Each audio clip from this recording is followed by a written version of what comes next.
Hello guys, hey, fin tua mo rice ya mango, hey carrot, janin, isi plum, jana, janin, hey pun sen ketak toa, tu nak sama dot kakang, wow, hey tak toa sama toa.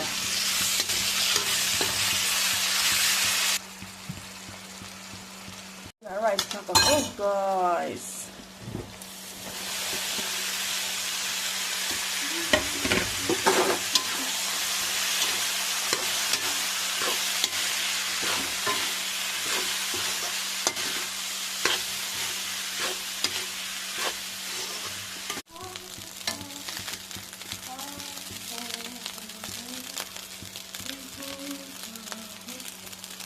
Cần rice cho cần xem dấu tay hè mò cái này chỗ nhá choan những tôi nghe anh yên phải bộ in té nó bằng cái nào